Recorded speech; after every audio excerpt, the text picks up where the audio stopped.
Now I'm sure many of you know how to make a cauliflower bake. It's simply cauliflower white sauce, some cheese on the top, and it's been baked in the oven. Now I'm going to take that concept and use two great vegetables that I love to use in winter, some Brussels sprouts and some baby spuds.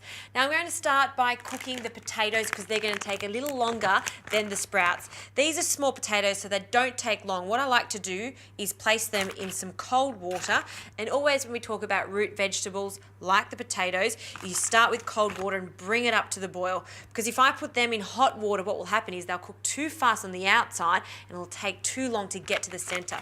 Now by the time this water comes up to the boil, it'll be time to add the Brussels sprouts. So in with the last potatoes.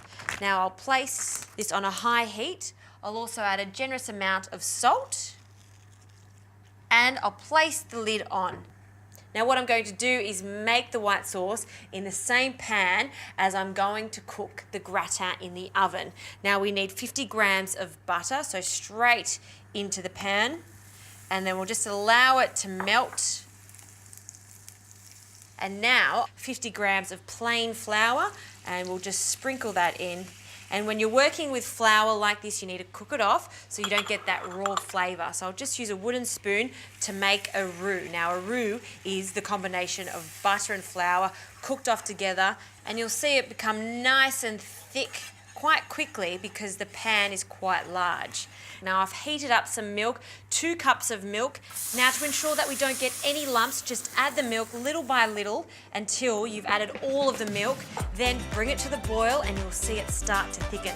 Now this water is boiling too, so it's time to add our Brussels sprouts.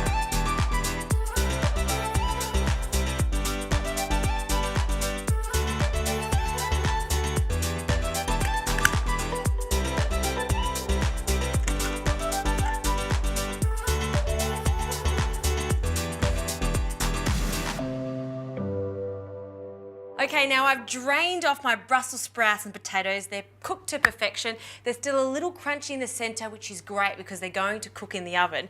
Now I can get rid of this pot now, and we'll just take this handle over to this white sauce. This is great. If you've got a small kitchen just like mine, these removable handles are so handy because it just makes it so much easier to stack the pots and pans.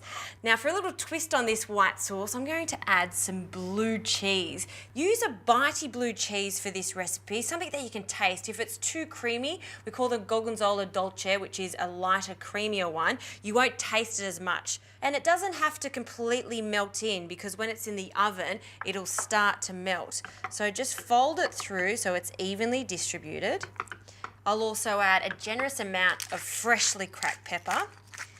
And because the Gorgonzola is salty, I'll just add a small pinch of salt. Now we can add our veggies, so I'll just drain the excess water and then we'll pop them in and just do half a batch first, coat them, and then we'll add another big batch. And then again, give it a really good mix and fold it through. We can now add some more cheese to the top, so some Parmesan, just so we get a lovely crunchy topping. And now this goes into the oven. We want to bake this at 190 degrees for about 15 to 20 minutes, or just until it's perfectly caramelized on the top.